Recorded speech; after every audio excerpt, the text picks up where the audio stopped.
TSF Entertainment. Yo. We back. I'm sure y'all probably missed this, but we back. What up, though? Of course they do. What up, though? We back. TSF Entertainment. This time we bring you BMF episode 8, Cold Red. Jack, first thoughts of the episode. It was better. I got a couple of question marks, but it was better. The only reason a couple of question marks came in because it was episode 8, and normally what I expect from an episode 8, I didn't get, but it was better than the last episode. I agree with that. I thought it was better than the last one, but I thought for sure since this was episode 8, I'm like, oh, it's about to ramp up now. Yeah. It's like, yeah. This was it. I was waiting, especially near the end. I was like, all right, we about to get like that big. Yeah, boom. I we was about to just get like, this bomb to drop. We didn't get that. I was looking for it. And then maybe that was my fault. yeah, I would have. To be honest, I would have. Well, the endings we'll get to it though, but the endings of the episode, it should have been swapped around. But we'll get into it. So let's go ahead. So. Episode 8 synopsis says Meech returns to Atlanta to learn that the city and his love now belong to Glock. He is determined to take the city from his competitors, yet he learns to do this in a smart manner. So the episode kicks off with Meech sitting up in the club back in Atlanta. He chilling, and of course he see none other than his ex-boo thing, Angel, with Glock up in the club. I was trying to figure this out because I'm like, bro, like, we ain't seen this man, and you can correct me if I'm wrong. I don't even think seen any of the MKs in the club all season. See, we haven't, and I think, well, I got a couple of problems with this whole thing. One, how do the MKs, Techwood, and BMF frequent all at the same spot all the time? Like, how does that work? Two, what I think is because he left, and when he came back, this is pretty much putting the stamp that Glock has taken over Atlanta, and he's free to do and go wherever he wants to, especially with Angel going to Glock, and she's still working at the Platinum Palace. I think that plays into it too. I mean, I get it, but it's just like, I'm lost. First off, I'm also lost because who the hell owns and run the Platinum Palace? Because at first it looked like it was Greeny gone, and then once he was gone, they made it seem like it was Meech that was running the spot because all the security, like I forgot which episode it was, but when they got in the fight, like the security came and like helped me up, you know what I'm saying? Help Meech out, like, nah, we got it. So it's like he run the club, he got like the biggest section. So I'm lost at like who. I think they got to do it again with him. You know, they're there. So, and they always spending money. So if you got somebody that's always spending money in there, you know, of course you're gonna protect the money. I'm quite sure he's spending more money than Techwood boys. You know, that's in there. I mean, obviously, we gonna get into that, of course, during this episode of why they treat him the way that they treat him, I believe. Yeah, man, that's straight crazy. So after he sees all this, of course, you know, he get a little salty, and he tells his crew, you know what I'm saying, like, we back. And I forgot he said something about like why the strip club, something about why they don't like ones or five, something like that. But anyways, we see that he start making it rain. If I remember correctly, I think they did start that in real life. They absolutely did start that. And what he said, he pretty much said that the plug didn't like them little bills, so they will take the small bills, and they was going and you know, and that's what they did because, you know, that's what BMF do. And this is why I said that in Platinum Palace, this is probably why they treated him the way that they treated him, because he do stuff like this. Yeah. All the girls like him because he'll have a conversation with the girls, get them a large tip just off a conversation.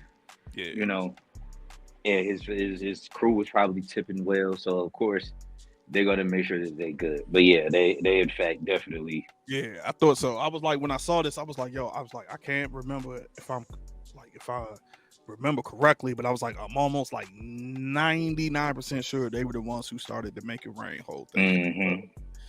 So Meech comes up out of the club with the whole crew and tells Duffy, meet you back at the spot or whatever. And while he's sitting there, the Red Dogs pull up in the parking lot, just roll up on this no name character, but somebody who just sitting out there. I guess they had been watching them or whatever.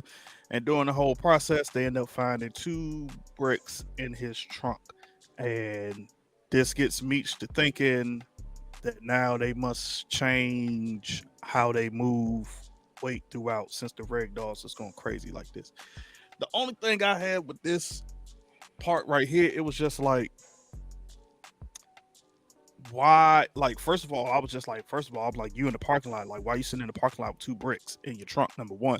And I'm like, 2, with all them cars out there, all them different, you know what I'm saying? Like, when you had Glock, you got Techwood, and y'all just randomly decide, like, just with him. I was like, y'all drove right past Meech and not even think, like, you see all these expensive cars out here with these young dudes, and y'all go to a dude that's in like a 85 Honda Accord. Random dude. And I think the writers were just trying to show us that, give us a different angle, let us know that the Red Dogs are doing this, doing that, leading up to Meech's next move. But everything you say logically makes perfect sense. You already know who Meech is, you know who Glock is, like, you know who the heavy hitters are, and they all there, except for Remy Ransom. So you know who the 3 big players are. Why not hit them if you already saw them? Who's this guy? You just hit a random dude. Yeah, you hit a random dude. But I guess, like how you said, the writers, I guess they were also trying to show, like, how ruthless. That's one thing in this episode, which we'll get more into, was the writers really showed, like, how ruthless the Red Dogs were. And, like, if you know anybody that was in Atlanta during that time, they'll tell you, like, how ruthless they were. They definitely were like that. They were definitely ruthless. That's why they end up getting, but I think it went into like the late 2000s. But here we got T and Hoop up in the restaurant, and they end up discussing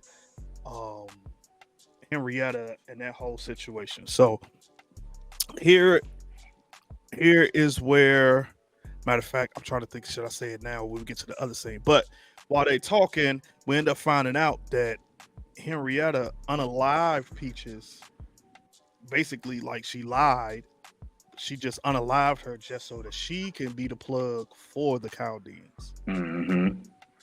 So I was confused by that, but when we get to that certain scene, that's what I asked you. So we end up finding out that Henrietta, she knocked off Peaches so that she could become the plug for the Chaldeans and whatnot. So this is where T tries to come up with an elaborate scheme on how to cut her off, and in the process, I can't even remember this man's name. Was it Vince or something? Vincent? I think it was Vince. Yeah, he shows up to T's restaurant and basically, just kind of like, I don't even want to say a shakedown. Like, I'm just confused over, for one, like, why y'all fighting over Markeisha? Like, here's my thing though, and this is what bothers me about Vincent, aka Calvin. If y'all watch the Sisters, y'all know who Calvin is. And it bothered me they even cast him as this tough cop, because his sisters already know who you are. But that's neither here nor there. That's neither here nor there. But what bothers me is that when he initially had pulled her over, Markeisha was definitely flirting with him, in a sense, in a way. That's one. Two, the last episode, he pulled up to where Markeisha was at while she was sitting at the bar, and he said, "Thank you for the invite." So really, Markeisha used him as a pawn and as a tool, and my mans can't even see that. Like, bro, you really was just put in place in order to just make T upset because she was pissed off about the whole baby mama thing. Okay, because once we got to that scene later on when he pops up again, that was with some questions I was gonna ask about, because I was just like, yo, like I'm not even understanding, like, the whole thing. I'm thinking, like, at some point he's gonna be like, like how he worked for Boom. All right, bet I'm gonna work for you. Let you know the drops, what's going on, give you some info, look the other way. You slide me some cash. I don't understand what's the purpose of his character. I was gonna wait till we got to the scene, but never mind. Since you brought it up, I've been trying to figure this out. I don't get it. It has to be something else. Something else has to be there. It ain't just to make T jealous. Something else got to be there. Something has to be, because we are now on episode 8 and we're just now seeing him. Like, we just saw him the first time last episode. Yeah, that's what I'm saying, because the last episode, Markeisha invited him out to the bar, and that's when T pulled up. So I was like, did she invite both of them? You know, we ain't do no recap last week, but that's what make me question, what is this dude's purpose in this whole thing? Is he just a why are you here? Yeah, I'm trying to figure that out my damn self. I can't figure it out. But go somewhere, Calvin. He ends up telling T, kind of making some threats of, like, who would want to know, about your money things, which is the IRS. Basically, like, I can tell at any time. Go ahead, Jack. My next question is, who are you to sit here and say, oh, Markeisha is this type of woman, when you are DPD?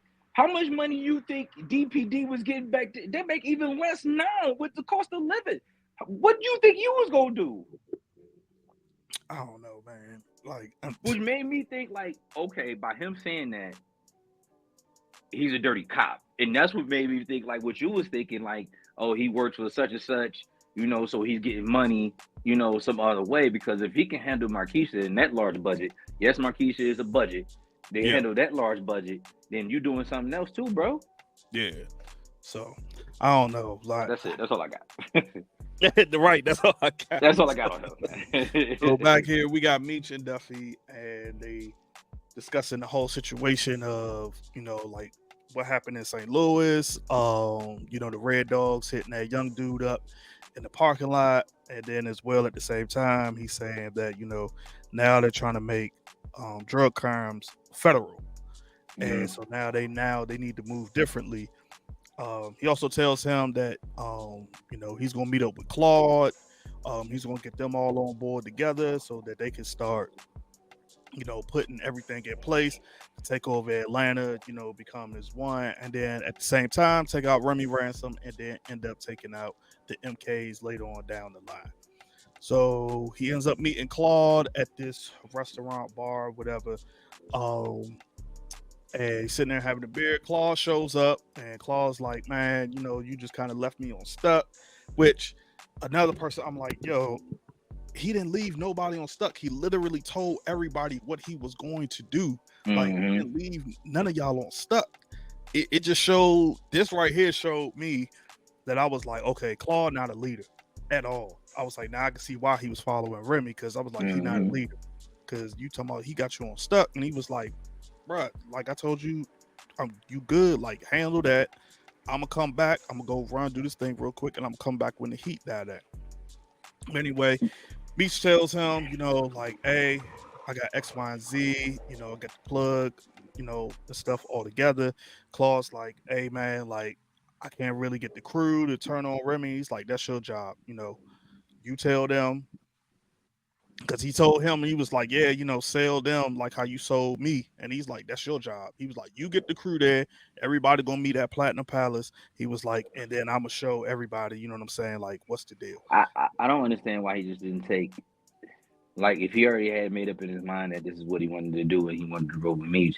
When Meech went to St. Louis, that plan should have been in motion. And when he got back, Remy Ransom should have been unalived, at this point. It shouldn't have been no, let me convince the crew to, do this. You're close enough where you could have took care of that yourself. And then you said, this is the direction I'm going. If y'all coming with me, y'all coming with me. If y'all not, stay away from me. Yep. Because I feel like at this point, it should have just been like, yo, all right, I'm going to BMF, man. Like, he working with us. I'm trying to get this bread. Yeah. And that's what it is. It was just like, you still trying to, because like we don't, especially since we don't know the timeline, of how long Meech was gone. Yeah, right. It's like, yo, by that point, like you said, everything should have been already in motion. Yeah, so, everything should have been in motion. It was like, again, it shows his leadership. You looking for Meech to lead you when really he wants you to be the leader. Like, this is your crew, but you up under the BMF branch, kind of like how Sterling is with the PA boys. Yep. This is your crew, but you're under the BMF branch. You know, get them in line. That's your job, bro. Yeah, man. So they have that meeting. Meech tells him, meet up at Platinum Palace, and we're gonna get everything going. In the meantime, him and Duffy, they go to see this mechanic in Lawrenceville, who tells them, like, hey, this is where you can hide the work. When I saw this scene, I started cracking up laughing because I was like, I'm thinking like, oh, he gonna make some type of, you know what I'm saying, like Ivor type some stuff because the real Yeah, story. But I'm thinking he just right. like, oh, pull this right here. They don't check this. I'm like, are y'all serious? I'm like, bro, I'm like, if they got the dogs, it's not gonna matter. All you did was pull the They door gon' panel off. I'm like, all you did was pull the door panel off. Yeah, hide it right here. They ain't gonna search this. I'm like, hey, you could correct me if I'm wrong, or when y'all see this in the comments, y'all can correct me if I'm wrong. I'm almost sure when T did this with the limousine service in season 2, and that girl got caught. I'm almost sure like this is like one of the spots they stashed it at was in the door as well. So I'm almost certain that that's one of the spots where they stashed it at. And I just think that I don't know what I don't I think this was like a trial and error thing. Let's just see what they're going to do. I mean, because we go down further down the line, we see how it played out.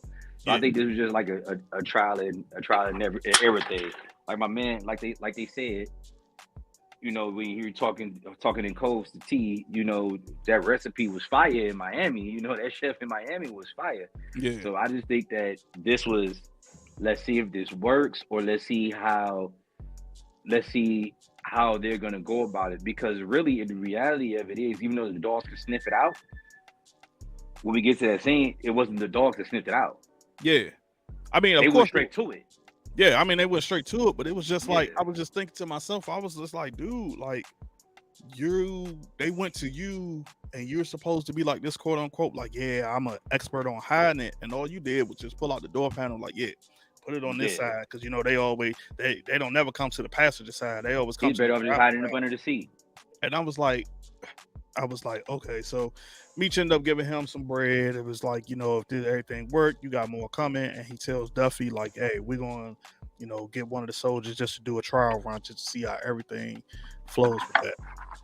So back here at the Flannery household, we got Pastor Fleming. I guess, I don't know if this was just like a Bible service. I mean, whatever, but Pastor Fleming here is preaching, and she was speaking on how she had her first child out of wedlock with a man, and how at some point she realized that, like, her and that man, they was never going to work, never was going to get married, so forth, whatnot. And during this whole thing, LaWanda is starting to realize that it's starting to touch her spirit, that, like, hey, she finally realizes, like, you know what, I'm in the same situation. T out here with Markeisha. I got 2 babies. Although he taking care of me, I love this man. He ain't coming back to me. He with Markeisha. And, touches her spirit. She ends up saying amen, which gathers the attention of Lucille and They ain't touch whatnot. badass Nicole spirit. Yeah, we gonna get to that. So Took my belt off. yeah, so they have this whole, spiritual session. And during that, after the Bible study is over, LaWanda tells Lucille, hey, yep, it touched my soul. Realize I'm in that boat. As much as I love your son, I realize, like, he's done with me. So she's talking about going to cosmetology school to be a hairdresser, to make, other women feel good and out of, not feel like her. And I was shocked. I thought we was gonna get like a little bit more, like, from Lucille, but all Lucille said was, as much as she talked about T, like, as much as I would love y'all to be together, but it is what it is. Hey man, shout out to LaWanda, because, like, last week when I was in shout out to Shade in the City, when I was in their comments or whatever, we was kind of bombing on LaWanda for being the second woman, you know, because Mhm. she was like, I got his kids and this, that, and the other, but Marquisha got the house, she got the car, she got the minks, and you got a caravan, and you still living home with your mother, you know. So shout out to LaWanda to realizing that, yeah, this ain't it. Let's just move on from this. I got his You know what? kids. Let's just move on from this. I didn't even realize that too. Yeah, she sure is. Like you would have thought. Damn, Yeah, that's because the last episode she threw the mix, she was like, I got the same mix and all the other type of stuff too. You know, you can have this stuff. I get everything that you got. No, mm, you don't. You live at home with your mom and you just got a brand new 1991 Dodge Caravan.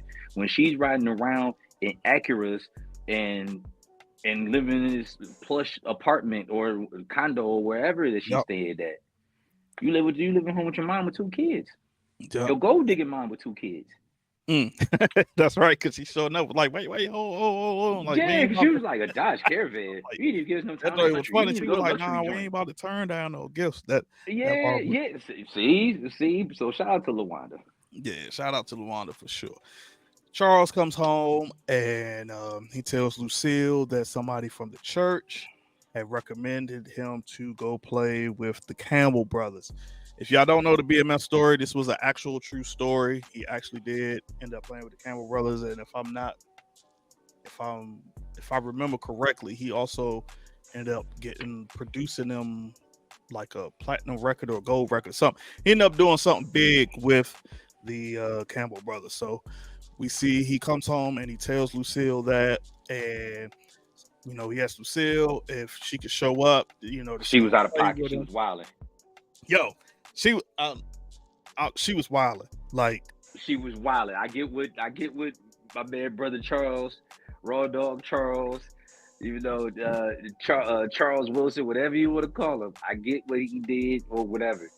Yo, Lucille, yo, you wilding, man. You bugging.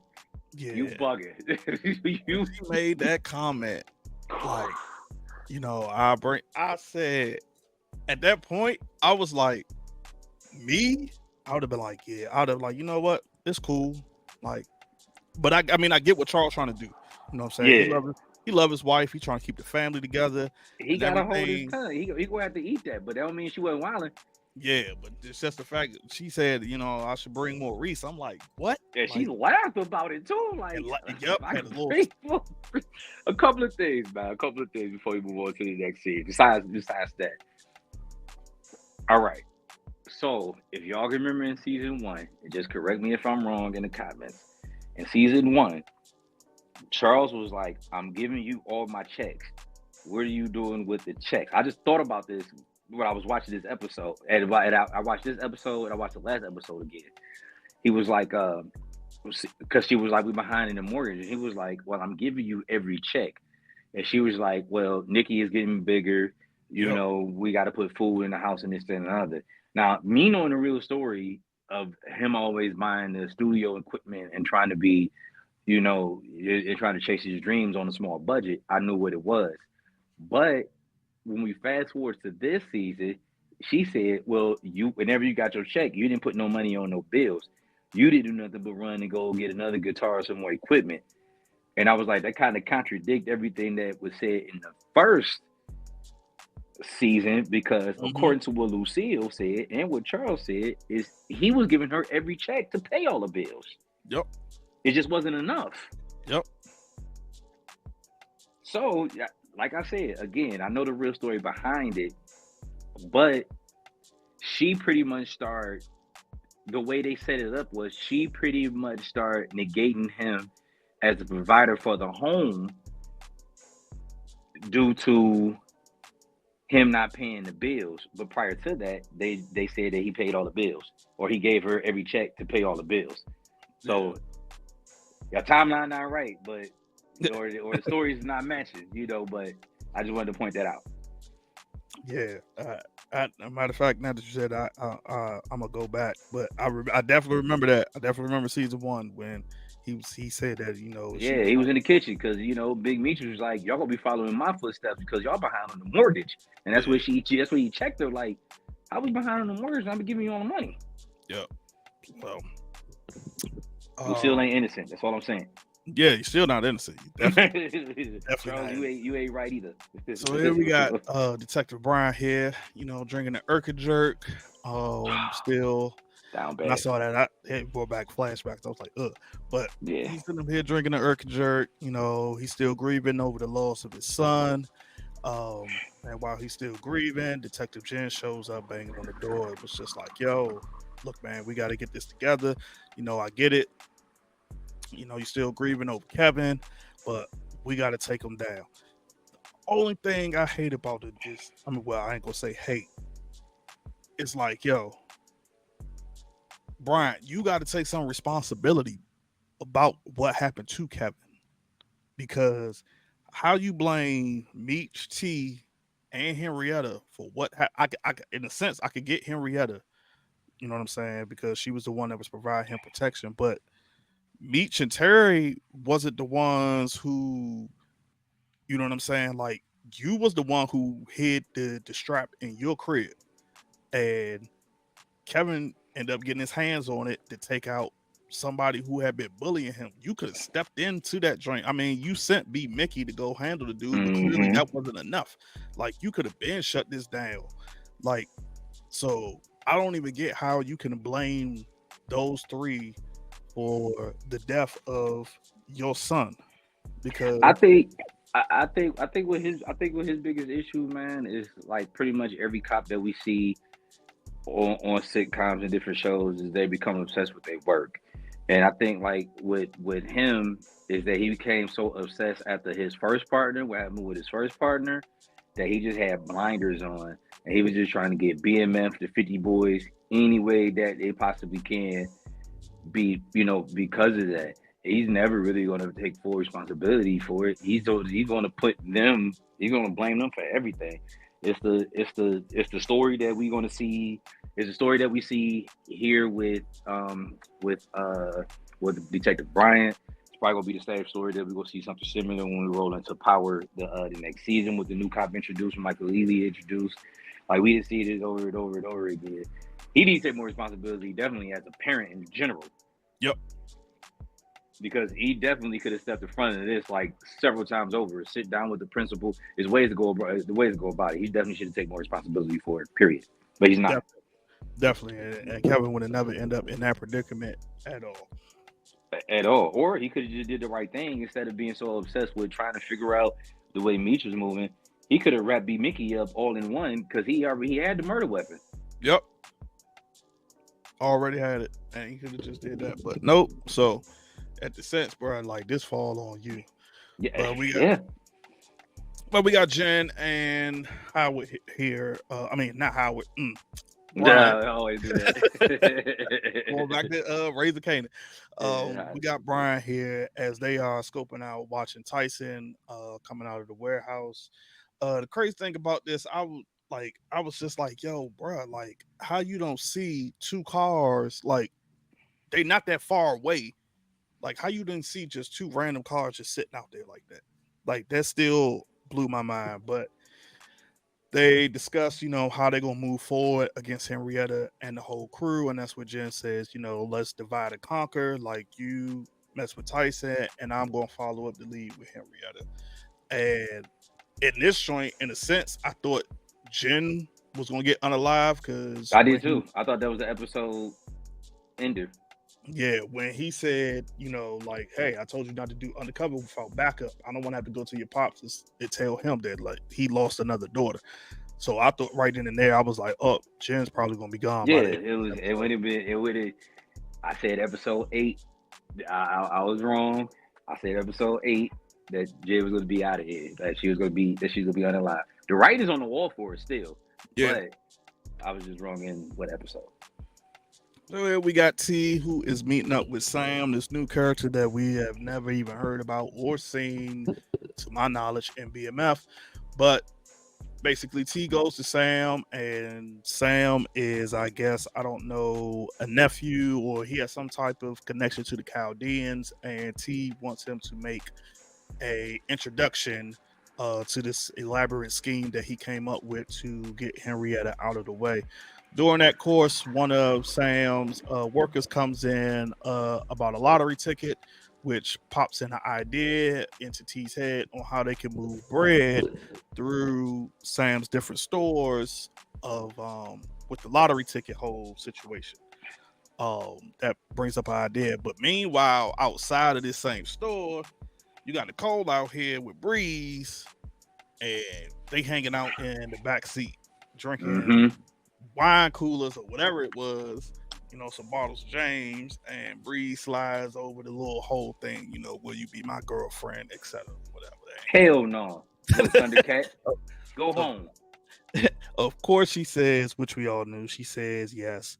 In that same process, Breeze and we never got the other friend's name. They go into the store, and he getting rubbers, and Breeze is like, nah, me and Nicole, we taking it slow. And then at that same time, when T comes out the back, we see T like, wait a minute, like, hold up, like, you know what I'm saying? Like, it looked mad familiar.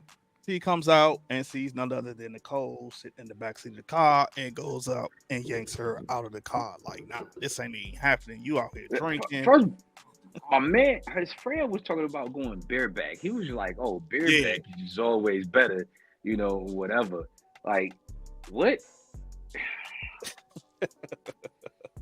I got a daughter. Let's keep it moving. Right. So I was like, what? I was just like, yeah. I had the same. I'm like, these dudes is in what, middle school? Is Nicole in what? I think by this time, Nicole got to be in high school. I think she maybe like a sophomore or something, maybe. Yeah, maybe like at least a sophomore. She probably at least a sophomore. Okay, all right. So let's just say that. I mean, Breeze was like, respectfully, was like, nah, we ain't going for that right now. That's your thing, whatever. But I remember what I was doing at that age. I didn't care nothing but basketball and copping sneakers. Like, I wasn't even on this level where I was going to get wine coolers and stuff like that. I was still trying to figure out how they even got the wine coolers in the first place. But then I remember we had a certain store around here that, like, hey, if you look, as long as you look a certain way, like if you have facial hair, they listen. The Chaldean stores, the Chaldean stores that was ran in Detroit, at least the one that was up the street from where I stayed at, which if anybody's from Detroit listening, was Mackinac Elliott. I was able to get a neighbor of mine, Virginia Slims, in the newspaper pretty much every day from about the time I was 13 up. Yeah, that's how it was back in the day. I remember I used to go and get my aunt used to go up to the store. She'd be like, go up there, give me a pack of cigarettes. I used to shoot. Yep. So, Virginia Slims in the box and whatever. Yep. T yanks her out the car, was like, yo, you know what I'm saying? Like, y'all out here drinking, like, come on. The one thing I did like about this scene was when Nicole, because when he said, before I end up telling mom, and she was like, I thought in your snitching was frowned upon in your line of work. So I was like, okay, Nicole. I was like, okay. She had a mean rebuttal. I was like, you got a mean rebuttal for that. And then he was talking about like how he could easily beat them down. But we all know T ends up snatching Nicole and making her come with. I think I would have pulled Bree's jacket over his head though. I ain't even gonna lie. Like, he tried to check. Like, who you trying to check, my man? Are you serious? Like, I would have pulled his jacket over his head, like on some Simpsons type. I gotta give respect to Breeze, because it's like, shit, everybody know, you know what I'm saying, like what her brothers do, and the fact that she wasn't willing to back down, like, kind of showed me like, okay. But I was just like you know what her brothers do, like everybody know. So yeah. But here we got Claude here with his crew, and he's basically trying to convince them to come with him over to the Platinum Palace. He tells him, like, BMF and Meech they willing to work with us, not against us. You know what I'm saying?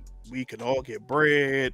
We can do it this way. So let's just go ahead and do it. Of course, somebody brings up Remy and he says, Remy, he's still stuck in an old way of thinking and whatnot. So let's just go ahead and get this bread. They were all with him until Remy showed up. I wasn't expecting Remy to show up at all. So that caught me off guard when I Remy wasn't showed expecting up. him to show up either.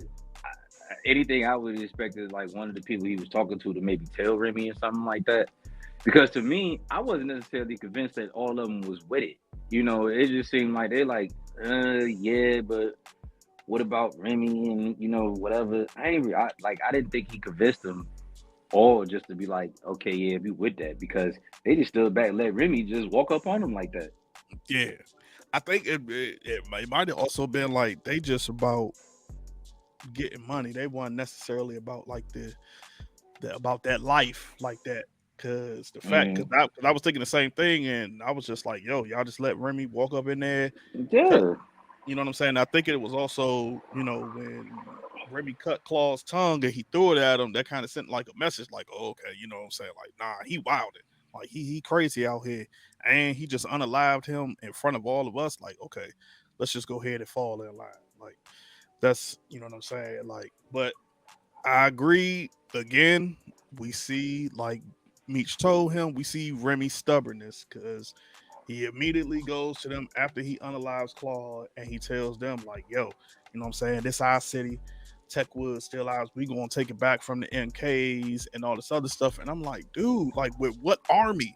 Y'all don't even have. they don't have the firepower. Y'all don't have the firepower, and that's what Claude was saying to them. Like, "Yo, we get with Meech, we could do this, then we get the firepower, and we could take back what's ours." Like, you still, your stubbornness is gonna getting you stuck. You gonna end up getting hurt. His pride is so Yeah. His Techwood pride is just crazy. He gonna end up getting somebody else. He will end up getting somebody else hurt. Yeah. So here we got Henrietta. She's sitting in her office and she feeling the heat as we find out that she owes money to the Chaldeans because T ended up turning off her supply because they were selling it cheaper. So she couldn't sell the work, and she still owed them money. So she's sweating, and her uncle comes in, drops a bag full of money, and it's just like, "Yo, here, this will cover what you owe to the Chaldeans.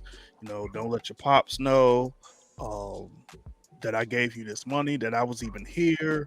And he also tells her that, like, I hate to see the way that my brother is treating you, for which we found out later on was the real reason behind the way he treats her the way he does. But it was just like, it was crazy because first of all, that I didn't even know that was her uncle. So this was like the first time we ever heard that this was her uncle. My man looked familiar. I can't remember. I can't put my finger on it, but I seen him as something else. I can't put my finger on it. Shoot, I'm gonna find out. But with that being said, and just thinking about it right now, do you think it's just for a hot second that the uncle and Henrietta could team up against Blaze? Nah, they probably ain't got the power or the position to even do it, because Henrietta ain't really got that big of a crew compared to Blaze. So I think it's just more so like he just wanted to look out for his niece because now she in another situation. The first situation was with Bryant. Of course, Blaze wasn't going to let Bryant unalive his daughter, but now like this is outside of Blaze's control, and of course, because Blaze was already sick of her mess, he wasn't willing to give her the money anyway to cover her losses. So he was like, you want to be this big boss, you figure it out on your own. So I think that's, what I'm saying, that's what it was. Because we saw Tyson, it was just like, forget your pops. Like that's why, that's why we've been running with you since day one, because you see something different. Your pops, he's still stuck in his old ways, and that's what she's just like, my pops really abandoned me or whatnot. But Tyson ends up taking the money to go drop off at the Chaldeans. So here we got the Red Dogs. Go ahead, Jack. Nah, I was just repeating what you said. She's talking about her pops abandoning her, but she don't even want to listen. It's not even Yeah, necessarily abandonment. You don't want to listen. If you don't just want to listen. listen and just move like this, we can make things happen. Exactly. So you don't want to listen, then you kind of, what they say, or the hard head makes. Yep. So I mean, matter of fact, that's right, because he told T, he was just like, with family, like, I just can't let you. And he literally told her, like, hey, this is what you're gonna do. You're gonna make peace so that we can. And of course, she never made peace. So Never. never made peace. So She made it worse. here we got one of the BMF boys in that Lexus.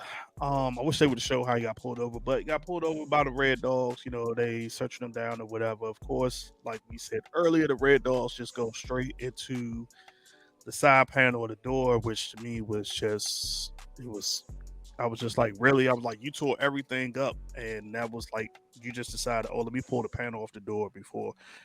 That's it. But pulls the panel off the door, finds the two fake bricks, and while they got him locked up, I forgot the officer names. He ends up filling the bricks and was like, "Yo, these don't feel right," and they come to end up finding out that it's nothing but baking soda.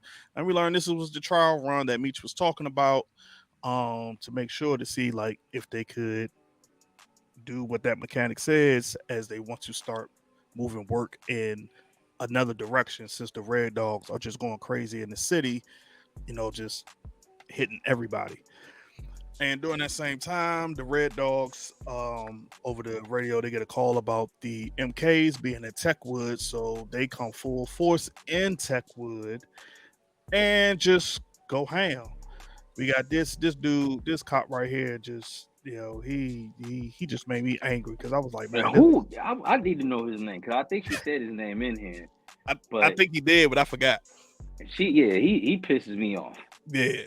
He I was like, dude, I was just like, yo, I was like, you one of those. I was like, you are one of those dudes. I can see why they dismembered the Red Dogs. Cause I was like, Any anybody that's from Detroit, y'all remember the gang squad? It was a squad put together specifically for high school gangs. And y'all remember the gang squad? We had a dude that was just like this. That was just like this. Gang squad got dismantled too because they used to act like just like this. But over the top, which means you probably overcompensating for something that you wasn't getting necessarily as a kid or something. You probably was bullied or something like that. So now you just a punk with authority. yeah, just a punk with authority. You know what I'm saying? We see him, he beat up this dude. We see the Asian guy with the Red Dogs. We see him end up planting, you know what I'm saying? Yo, he pulled Drugs. it. He was like, "Oh, there it is." Yeah, I was he like, just pulled I it right read out of his pocket, rewind like, it. I there was it like, is. Dude ain't got no "Yo." clothes on. You just randomly pull that out. So we see what the Red Dog tactics was back in that day. During that same time, the same dude we talking about, he in there just tearing up these people's homes, and dang, I forgot the little boy name. Um, Milton. Milton. We see Milton father. He going off. He's like, "Yo, where were y'all at when they unalive my son?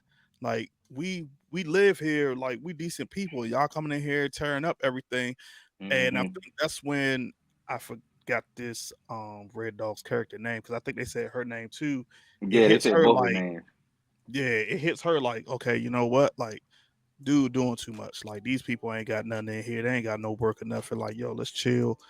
Let's, you know what I'm saying? Let's just go ahead and leave and everything. And we got Glock sitting outside the entire time watching everything. So we definitely know that the MKs had took over Techwood. They came and raided Techwood while Glock is sitting there watching.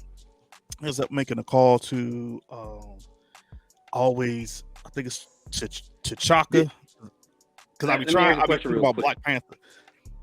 Let me ask a question real quick, because initially the Red Dogs went over there because they said once they pulled my man over, the worker over, they was like, we need to get over to Techwood, and they said that it was another shootout in Techwood. Did they ever say who the shootout Guess it was, was? I guess it was the MKs coming back to take over. I don't know. Okay. Because since we saw Glock out there, that's what I figured what it was. I guess maybe I figured that they had came back, and some people that was from the Techwood crew, from Remy, Mm-hmm.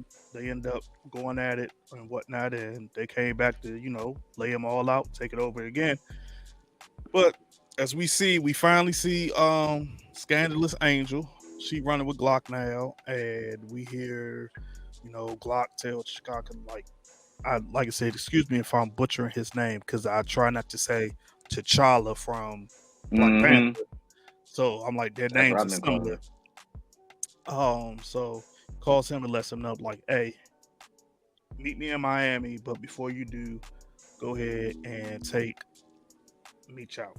And I'm just still lost that Angel is even running with him. But whatever. Once we'll get more to that scene, we'll discuss more on that. We got T and Charles here. Charles is over at T's crib getting a lineup and everything, and he's telling T, how he's trying to keep the family together, and there's some competition with Dr. Maurice.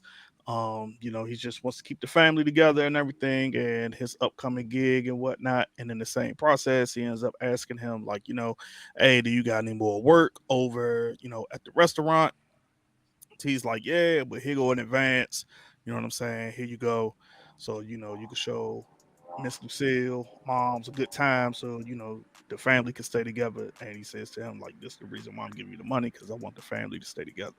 And in my head, I'm like, that's crazy. You want the family to stay together, but you won't even stay with LaWanda. You stuck on Sunshine, Markeisha.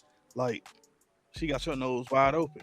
Like, LaWanda been there since day one, and it's just like you got this girl now. You just, and I'm still trying to figure out, like, is Markeisha kid still with her family? Because we ain't seen them all season. Yeah, Markeisha ain't take her ass back to work either. Nothing. As a matter of fact, dang, I didn't even realize that till you just said that. Yeah, we ain't even seen. She ain't never been back to work either. Never go back to work. She with Tender DT. So, that's why I forgot that was his nickname. That's what he gave him. Tender So DT. T gets a call from Meech, and Meech tells him, what happened with the whole thing, as far as what we discussed earlier with the Red Dog pulling over BMF and end up finding the fake work. So they have to figure out another route to go to start moving the work through, through all over the city and whatnot. So we get here, and I was confused by the scene for multiple things. But I ask you that later on. So we got T and Markeisha here at the underground casino or whatever, and during this process, T ends up telling Markeisha the whole elaborate scheme with the lotto thing, which was dope. I'm glad that they actually showed, like, you know what I'm Me saying, too. like how they gave the whatchamacallits, how they would Sam would get the ticket. They had two options, and of course they was gonna take the option two, like you wait 30 minutes, you would get paid You with get your extra money now. 1%. Mm-hmm. Yep. I was like, damn, okay. That was smart. And of course, That was smart, man. I like the way T was moving in this episode, honestly. yeah.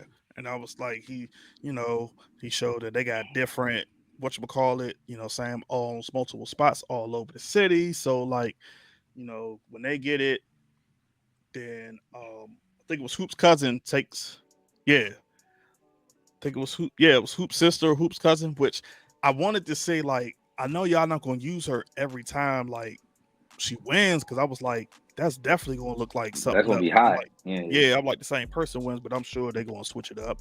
But they're gonna cash a check, and that's how they're gonna be able to move clean money throughout the multiple stores. In that same process, we see the officer, dang, I forgot his name already. Vincent. Vincent shows up and, tells Junior to, be quiet, etc., whatnot, as he orders a drink and rolls up on him and Markeisha. And T tells Vincent his whole layout. Like, I know what you do from sun up to sundown, which Vincent takes, like, okay, dude is serious. And then Markeisha tells him, like, I'm all good, like, move away. So I had multiple questions about this. First joint was, I'm like, why are y'all back? Because when we first met Henrietta, I was assuming this was her underground casino. Why are y'all back at the casino? Number one, especially knowing like the whole situation, like with Henrietta. So I'm like, why are y'all even there? Number one. Two, I'm like, you pop up. I was like, I'm not even understanding like what is this whole thing with Markeisha. So I'm like, yo, like how you said earlier, I'm like, did she call him again? And we didn't see that part because I'm like, how you even know that both of them were going to be at that underground casino for you to even roll up on them at the underground casino? So I'm just like, did they have like, did she call him again, or was she following T or following Markeisha? Did her and Markeisha used to hook up on the side behind Boom's back? And then third, I'm still trying to understand what's like what's the whole angle. Like the writers got me confused because I'm just like, we have not seen this dude all season except for the last episode. He pops up and it's just like what's this what's the backstory? My biggest question is why neither one of them had checked Markeisha about this whole situation. You know, like how my man just keep popping up. How he know that we're doing this or whatever. You gave him the opportunity by even calling him because you were just trying to make me jealous. That's one. Two, I think it's a possibility that he might be spying on her for Boom or something. You know, because maybe he's on Boom payroll now, trying to see how Markeisha is moving. Because if I'm not mistaken, we've never heard anything about a divorce. She's still married to Boom. She never really necessarily moved on. He just locked up, to my understanding. And correct me if I'm wrong. So that could be it. But his character gotta have some type of significance because we keep seeing him. You know, we just saw him like 5 times in 2 episodes. So if they make him just go away in the next episode, it's really gonna piss me off because I'm gonna be like, well, why did y'all even introduce me to him? Yeah, You know, I'm not invested in him or nothing like that. But what was the point? Yeah, because I looked at it in 2 ways. They introduced his character because one, like you said, he was spying for Boom, or 2, Markeisha was trying to connect them, you know, so that he could be on T's payroll. But like you said, I was thinking that exact same thing. I'm like, yo, because the way he walked off, I'm just like, yo, if we don't see him, well, we probably won't see him next episode because they're going to Miami. But I'm like, yo, if we don't see him in the last, like you said, it was a waste of time. This character was pointless. There was no reason to even. I think he's gonna pop up in the next episode. I mean, you know, because T going to Miami. I think he's gonna pop up because T not around.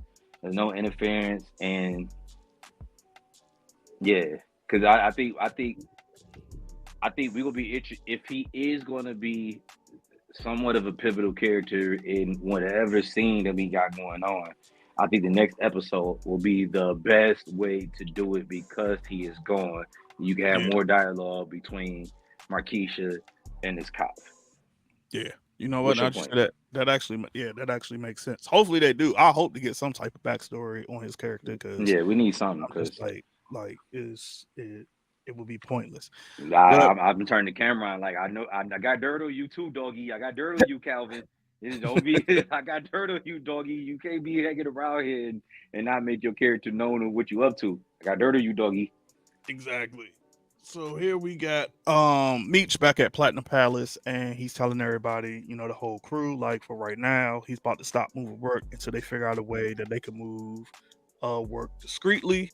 So for right now, everything's put on a halt. He also tells them, you know what I'm saying, y'all go ahead, y'all have a ball, everything go on me.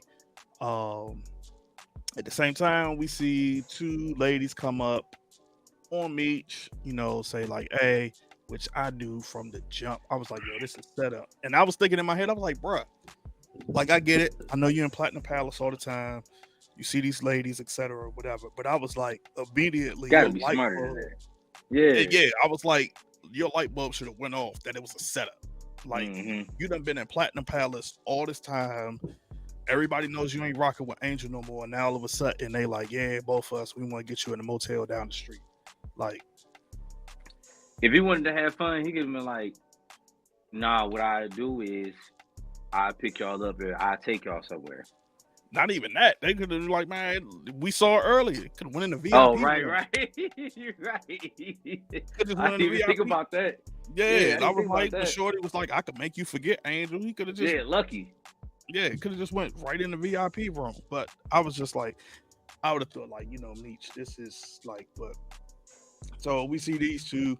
We automatically, I'm sure most people knew that this was a setup, as they say, hey, meet us down at the motel later on with both of us and whatnot. So fast forward, we got Charles here, and he is performing with the Campbell brothers out here on stage. He doing his thing, whatnot. Lucille does show up and support Charles, and she is happy and everything to see, his dreams come true.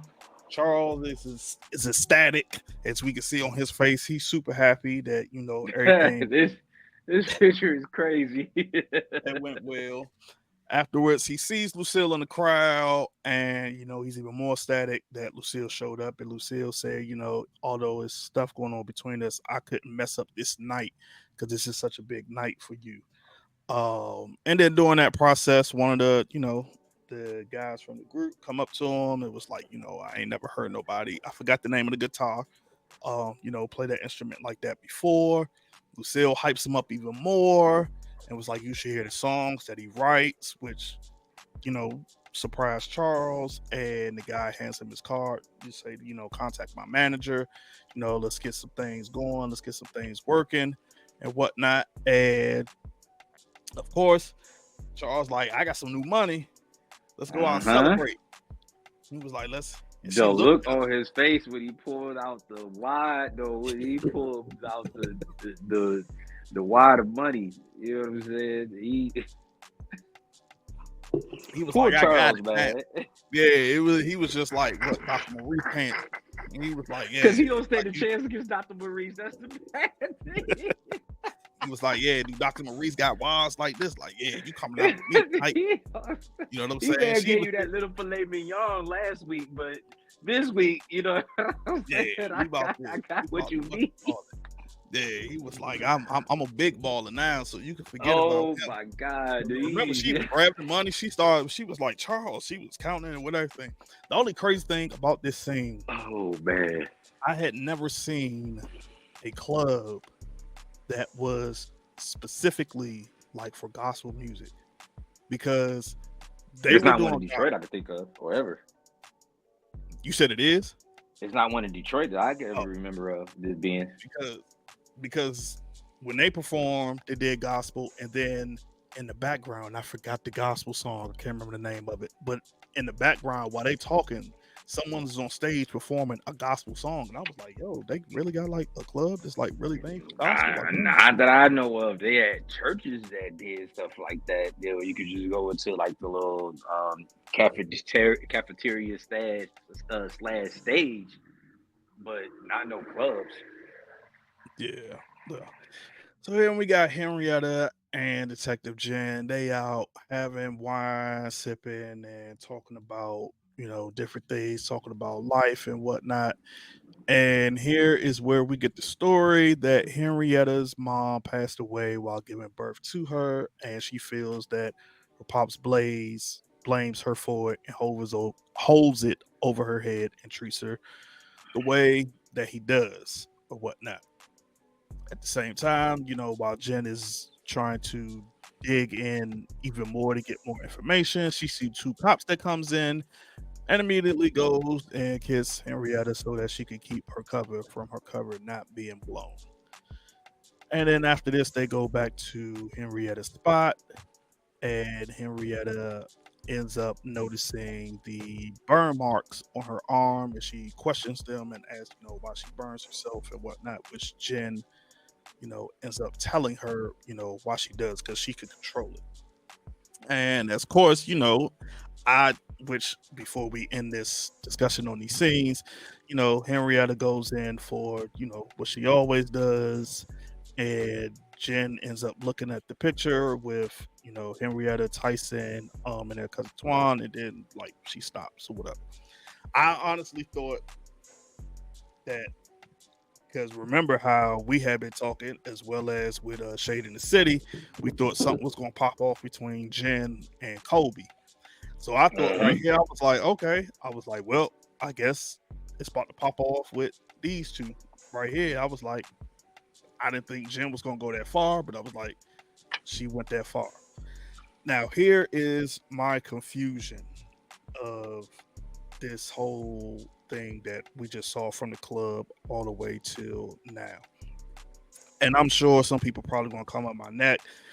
But it ain't no disrespect. I'm just confused because in this episode here, ever since we've been introduced to Henrietta, she's had this like this like She's more she's masculine. yeah, more masculine, rough, tough. Like even remember, like the guy from her own crew said, like, I'm not about to fight you because you're a girl. He said, you're a woman. I'm not about to fight you. And she went and still, like, you know what I'm saying, just basically trying to say, like, I'm not a girl. Like even we remember when T came to her in the casino, he said, I'm coming to you man to man. So Hmm. like she's always had this masculine um, aura with her, even the way she dressed. And it's like this episode, it was like a 180. Whole episode, her hair was down. We ain't see her dressing like nothing wild. She ain't had no shades on. We saw her here, you know what I'm saying? Like she had on like these tight fit jeans. It was just like I was lost because I was like, now y'all are making her more feminine. So I was like, you know what I'm saying? I was like, is she supposed to be this year, this season's villain? I was like, well, which one is it? Like I got confused with this whole thing. And then the second thing, and then I'll give it to you, Jack, is I was trying to figure out what did Jen see in that picture, like to just like make her stop altogether. Like I'm assuming that she saw Tyson and she knew that they had since they had just watched Tyson, like I guess that's what made her stop. But I was just like something. It seemed like she looked at that picture and something scared her that made her want to stop.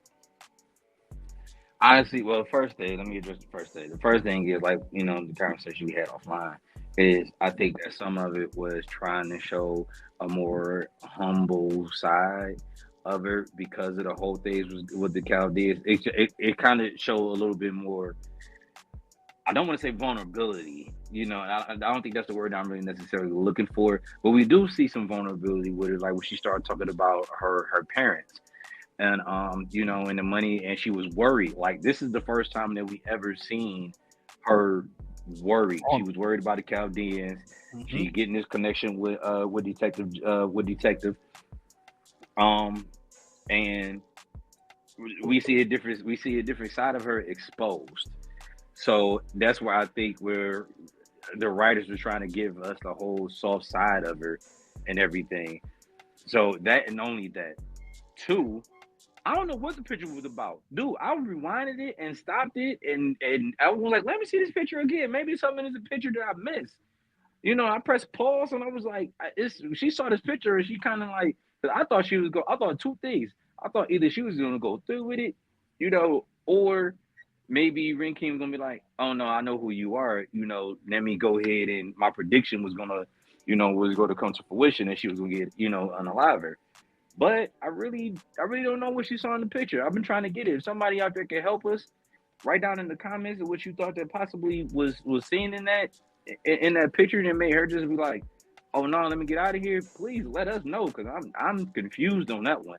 But the other Yeah. part, I think, is just trying to expose a little bit more the softer side of her. That's all. Okay, that makes sense. So, yeah, it's some more, but you know what I'm saying. Like we ain't gonna hold y'all, because I could spend some more questions on that whole scenario. But here we got T sitting down, thanks to Sam with the Chaldeans, and here's a joint that also confused me as well. As he speak with the Chaldeans, he tells them like, the reason why Henrietta couldn't pay y'all is because I've been undercutting her. It's not about the quality, it's the quantity, which didn't make sense to me because I'm like, BMF has always been about quality. I didn't understand that either. But I I, think that was just a sales pitch he was giving to them. at the time.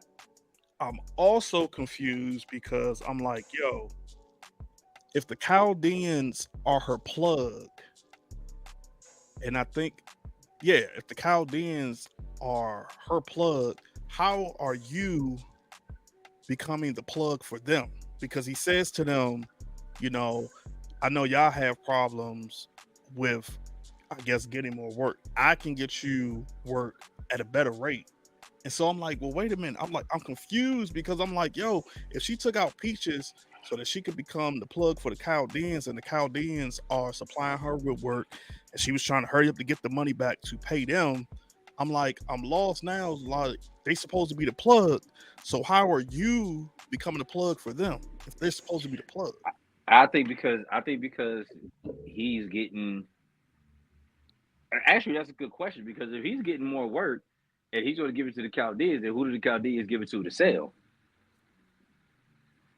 So, because I'm assuming that the Chaldeans was giving her the work, she was supposed to get the work off. Whatever she was supplying the work to, whatever. Whoever she was giving the work to is now running with BMF. So now she just pretty much just stuck and got this work that she really can't get rid of to give to but still owe the Chaldeans their money. The Chaldeans, it seemed like they should have the work. That's a good question. I'm confused. That's a great question. It confused me. I'm gonna go back and watch it again, and maybe I can figure it out. But I'm just like, yo, if the Chaldeans are the plug, you know what I'm saying? Because remember, at one point in the earlier season, they were going to try to go to the Chaldeans. So I'm like, yo, and I think that's when Hoot was like, Henrietta already got them locked in or whatever. So I'm just like, yo, if y'all are the plugs, then how is T gonna become y'all plug? Like, something don't make sense about the whole situation. Okay, so this is the only way I can think it makes sense. The Chaldeans is getting their work from somebody, let's just say for 32 or something. What T is presenting them with is, I could get y'all more at a cheaper price. Y'all just can't give it to Henrietta no more. Y'all got to figure out somebody else to give it to. But I can give it to y'all for a cheaper price, so that way when you do get y'all return on y'all on your comps, that y'all will have more money. That's the only way that I could possibly see it. And in order to make this happen, y'all pretty much got to cut off Henrietta, because I already slowed her up, because everybody that she was giving y'all work to, that she was getting money from, is now BMF. Okay, so basically the Chaldeans are middlemen in a sense. So that's what I'm thinking. That's the only way I can think it'll work. That's the only way I think it could work. Is that Chaldeans was supplying Henrietta. Henrietta was selling it for whatever price that she was. She wasn't street selling nothing. She was selling it for whatever. She wasn't a street runner, so she was selling to whoever it was. They had their street runners or whatever. T took whoever Henrietta was giving her stuff off to. Oh, that's right, because we saw that. Yeah, right. He was like, I pretty much took everybody that Henrietta was supplying. I got all of them up under the BMF umbrella. So now the Chaldeans is not getting their work off to Henrietta, and he's like, well, I can still get y'all stuff, good quality, a larger amount, and at a cheaper price. Just don't deal with Henrietta ever again. Okay, so so basically the Chaldeans are the middleman, but now that got me that's the only way to work. Now that got me wondering, who's the Chaldeans plug, and are they going to take, you know what I'm saying, like they just going to break off from their own plug, like the plug ain't going to want to, like, why y'all ain't copper, man? Yeah, like that's the only way. It has to work that way, because as we know, BMF became like the biggest drug dealers in America, so it has to be to a point where they get everybody into the fold. So that's the only way I can think it'd work. Yeah, that's crazy. So we back here at the Platinum Palace. BMF, they all up at the club. You know what I'm saying? They party or whatever. And the bottle girl comes over and was just like, hey, this guy, sent this stuff over, whatever. And we see while Meech is going through the ice bucket, he sees the head, which we know is Claude. And after that, Remy Ransom pulls up and was like, your boy Claude, like he ain't gonna show up tonight, etc. Whatever. And during this whole process, they go back and forth, and Meech tells him like, "Yo, again, you're still stubborn. Like everybody's gonna realize, like, yo, if he was jumping ship, what would make him jump ship?" Now, I only have one question about this entire scene, and my question is, how the hell did he get a severed head inside the club? That's the only thing. That's the only question I got. Because if it's supposed to be all this security, this is supposed to be a neutral zone, whatever, whatnot. Somehow, some way, how you just walk in the joint with a severed head in the club and then And get a said, "Hey, bottle yeah, girl. send this towards Meech." Yeah, and then send a bottle girl with an ice bucket with his head to the Yeah, table. That was on. I couldn't figure that out. Like that was wild to me. And after that, Meech leaves. Angel rolls up and tells him in the parking lot, like, "Hey, I don't know what's going on, but Glock is, they trying to get you. They trying to take you out. So you need to her watch day's your number 2, by the way. yeah, her days is number. You need to You can't watch be your playing back." both sides of the field. Yeah, you can't be playing both sides of the field. Her day's number. Exactly. You know what I'm saying? And she tells him, just to be careful. Then she also tells him that she's going to Miami to look at this other club. And I'm just like, so that's why when he hugged her, I'm like, bro, like what? I'm like, yo, I get it. She gave you the heads up, but I'm like, yo, first of all, she tried to blame you when she said She you was quote the unquote ops. left her, and he told you like, yo, why I'm leaving because it's hot. You made this whole joint saying I'm gonna run with Glock. Meech says like you out of my circle of trust, and then you still give her a hug, and I'm just like, bruh, like she said she going to Miami. Two and two together will be like, oh, so she's still running with Glock. Like to me, it wouldn't even matter, but that's neither here nor there. I was just like, bro, like you Bro, still everything, like, she's moving oppy as hell. Everything that she's doing, like, how do you know that a lot of people ain't out there just chilling, or they just didn't pop up or something like that, and they see you hugging them with the Detroit Finest hoodie on? Like, who are we kidding? We know where Meech come from and all this other type of stuff. You moving real oppy, so either you Meech op or you Glock's op. Either way it go, you're not going to be able. You're not going to see another season, ma'am. Your season yeah, is going to be coming. Is going to be coming to a close like really, really soon. yeah, like That's for one. Two, Meech, like, this episode almost made me call him Tender DM. Just in a different way. He just only yeah, takes emotions behind it. You know what I'm yeah, saying? Because this right here wasn't very smart, and the obvious wasn't very smart either. Like, that wasn't very smart either. But you still kind of move in that.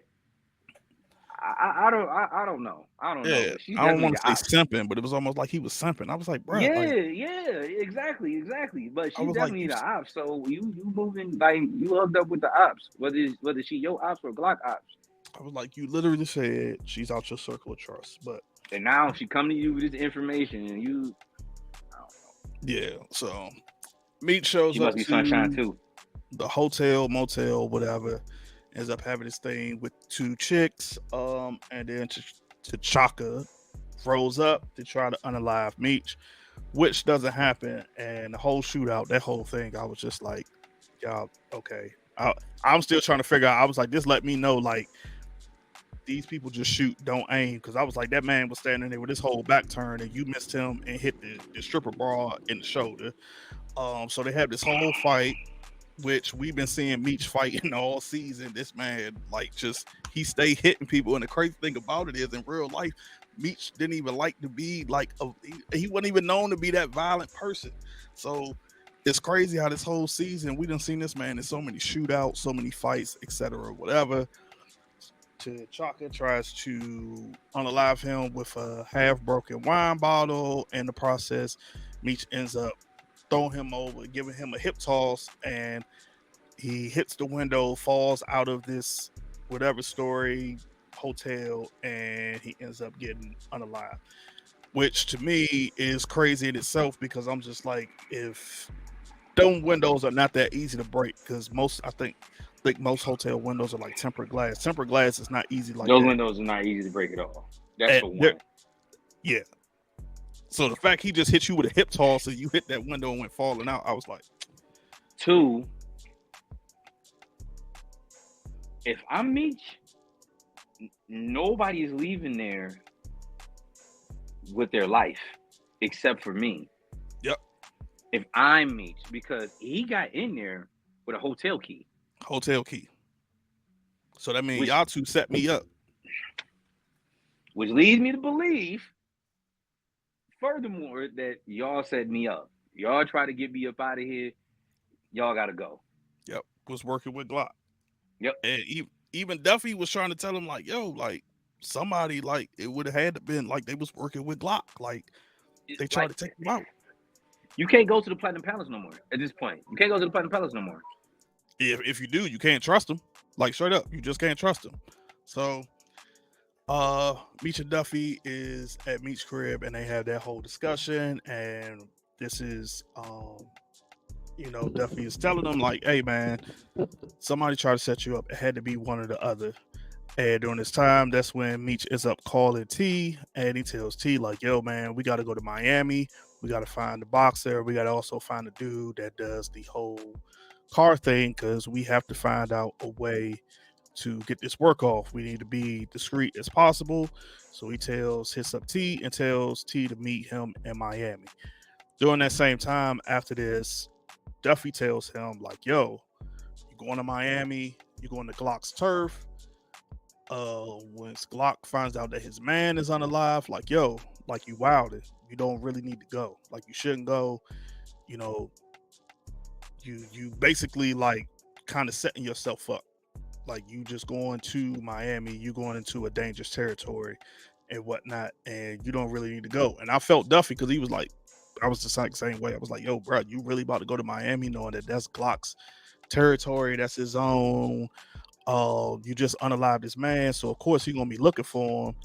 And like at any given time, like he could put in word like, hey, because he's still been trying to take you out. I think this is what his third time trying to take you out, and you still here, but now you're in his turf. So, but of course, Meech gonna do what he want to do, and we all know that next episode that's what's going to happen. At the same time, we got Detective Bryant here. He's back outside of the warehouse, and he's having a little sip. He's waiting for Tyson, which I forgot to mention earlier, that we found out that Tyson was the one who pulled the security off of Kevin, as he read the logs, and he found out that Tyson was the one who logged in the first time to put the security on Kevin, and then he logged in again around the same time and found out that he pulled the security off of Kevin. So while he waits for Tyson to come out, and they get into this whole fist fight. They get into a whole scuffle and everything. And of course, because Brian is in revenge mode, that man sees rage and beats that man senseless to the point of no return. He basically unalive him by his fist. So my question with this is, though, next episode is, do we see when Henrietta finds this out, is she going to come looking for Bryant, or is she going to think, that's what I was going to say, or was she thinking with BT? She'll come for BMF because you got to keep the continuity with they beef going. She already didn't. She gonna think that it was from oh, that's right. What's my man name? Yeah. But she said she gonna think so she probably gonna think that it's some blowback from that. And that's probably why, she probably go in that direction. You know what? I didn't even think about that till you just said that. Like, yep, I forgot she unalived Diz. Yeah.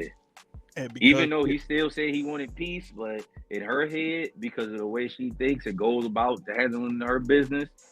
But right now, I'm thinking like, you lost two of your main soldiers. You lost two of your main warriors. And it seems like your father is not really backing you on this. Yeah. How you're not ready for war? Is this where her uncle step in a little bit more? It possibly could be because, or maybe her pops does step in, but it's not the way she wants him to step in. Like I don't know, because like at some point, I think like he gonna like he told her in the not last episode, I think it was the episode before last, before she started before she did the whole hit on Brian and Jen and Kobe. Like, he basically told you to do a peace treaty. You didn't do it. You unalived the cop. Like, now you got all this heat on us. So I think that's the main reason why like he turned his back on her, because he was like, "Yo, I built this brick by brick." To quote my man Franklin Saint, I did Mm-hmm. this, and like now you're ruining everything that, you know what I'm saying? Like, our reputation precedes us. You've ruined it all, and now these people are turning us back on us, and like now they're not watching us back. So I'm not going to watch your back. But yeah, I think that you said that, I think that's exactly where she's going to go. Like you said, the And, continuity. and the more I think about it, bro, to be honest, I look at it like when she had the conversation with Detective Jen, and she was telling her like, I think, oh, my father takes it out on me. He treats me the way that he treats me because he blames me for the death or for the unaliving of my of my mom when I was born. I don't necessarily think that's it though, because like they had a conversation and she was like, "What, you wished I was the son, or whatever." He was like, "No, you was I raised you to be the prettiest, to Mm-hmm. be the smartest, to I gave you whatever I possibly can give you as a father for the tools for you to be successful." And it just seems like it's more so that she is trying to prove her worthiness Yeah. to him in a light that he don't want her to do, that he don't in a direction that he don't want her to go. Like, he never wanted her to be this Yeah. type of boss or anything like that. He was like, "This is you, and I kind of just let you, do your thing, but I'm gonna give you my input because my name is still stamped on whatever you do." Yeah. So I think that's why I think that's where more so they disconnect as father and daughter comes in there more so than it is, of the unaliving of the mom. Yeah. Yeah, I agree with that 100%. That actually makes more sense than, you know what I'm saying, than her mom's passing away, giving birth to her and whatnot. But like I said, I'm extremely curious to see who on the next episode, which now for whatever reason, like they've been making these um trailers for the next episode so Like short. Like, we don't two even really, seconds. yeah, it literally be like, yeah, like you said, like 2 seconds. It'd be just be like five scenes in like 2 seconds. Mm-hmm. So I'm very curious to see who she blames next week when she finds out about Tyson being unalive. So next episode, as we all know, T and Meech, they are down in Miami now, as they are going to try to find the connect with the boxer, which, forgive me, I forgot his name, so that he can introduce them to, the car customizer, so that they can start moving work. Mac Attack. Yeah, Mac Attack, that's his name. Yep, Mac Attack is the name of the boxer. Of course, we see that they get introduced to the car customizer, who is going to be the one, which is the actual true story. Tricked out all of their cars so that they can move product and weight up and down the highways. You Everything know, was airtight. You couldn't yep, smell it. None couldn't of that. smell. Man, like, if y'all haven't, go watch the documentary and y'all see the elaborate schemes and ways that they hid all work, money, everything up and down the highways. Crazy. The stretch limo navigator Yeah, had $200,000 in it. everything. It's crazy. And we see, as in the trailer, there was a van that rolled up, and we can see Meech and T, which is probably to their liking on how they're going to move product, work, money, everything. At the same time, we see them here at the club with Mac Attack. I forgot what Mac says to him in this scene, but we also see that Angel's in the damn club. And of course, Angel done follow Glock to Miami, and she's working in the club. And while they're sitting there in the club watching Angel, we see that T realizes that the MKs are also in the building and they need to get the hell up out of there because we all know that Meech got a price on his head from Glock. So shout out Trees from Shading City because she had been getting on us about Angel all season. She had. And as we can see, Angel is not trustworthy at all. Like she just scandalous. Like you just like I don't know. Like you said, She's a hoe for sure. So, like you said, we see that they're about to go up against the MKs in the next episode up in the club. Yeah, man. So sorry we wrapped y'all up for quite a while. We did it this time since we missed last week's episode to give y'all a review on last week's episode. So we wanted to kind of make up for it with this episode and whatnot. Just try to give y'all some more of our thoughts and comments on this episode, the whole review. Of course, we're going to bring y'all our usual exclusive picks and predictions on episode 9 this week as well. So yeah, like you said, like Jack said, just drop y'all comments down in the comment box below and let us know what y'all think of this episode, as well as correct us on some stuff that we possibly got wrong. So we will definitely end up seeing y'all next week to give y'all episode 9. So please make sure to like and subscribe to the channel. And of course, as usual, TSF, we are out.